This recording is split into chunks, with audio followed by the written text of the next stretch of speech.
Hi friends, welcome to my channel. இப்போ நம்ம சூப்பரான ஒரு மட்டன் சிக்கன் தான் பார்க்க போகிறோம்.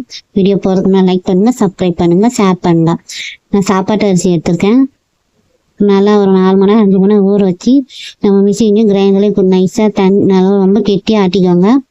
அதுக்கப்புறம் ஒரு அகலமான பாத்திரத்தில் தேங்காய் எண்ணெய் ஊற்றி லோ ஃப்ளேம்லேயே வச்சு நல்லா வதக்கிக்கோங்க. அந்த தண்ணி போகிற ஈரப்பதம் போகிற அளவுக்கு அந்த மாவு ஓரமாக வச்சுக்கலாம். நம்ம அடுத்த மசாலா ரெடி பண்ணிக்கலாம்.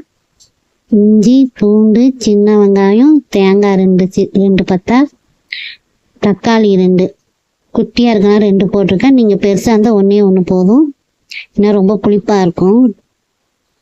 இதுலேயே நம்ம அரைக்கும் போதே பட்டை, கிராம்பு, சீரகம் சும்மா கொஞ்சோண்டு நிறையா போடக்கூடாது, சும்மா ஒன்று தான் போடணும். இது நல்லா ஃபஸ்ட்டு நல்லா அரைச்ச பின்னாடி தக்காளி எல்லாம் ஒன்றா அரைச்ச பின்னாடி நம்ம கடைசியில் மஞ்சத்தூள், மிளகாத்தூள், மல்லித்தூள்.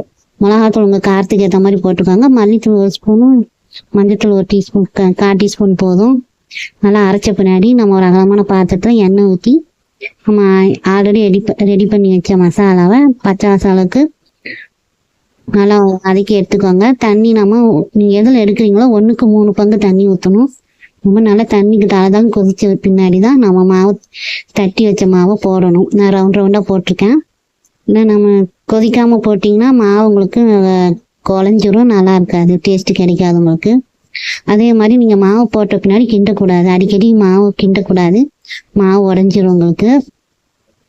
நல்லா எல்லா மாவு இது பண்ண பின்னாடி ஒரு 10 நிமிஷம் நல்லா கொதிக்க வச்சு அப்படியே ஆஃப் பண்ணிடுங்க. அப்படியே தம்மில் ஒரு 1/4 மணி நேரம், ஒரு 20 நிமிஷம் கழிச்சு எடுத்திங்கன்னா உங்களுக்கு சூப்பரான மட்டன் திக்கடி தயார். ஓகே ஃப்ரெண்ட்ஸ், பாய்.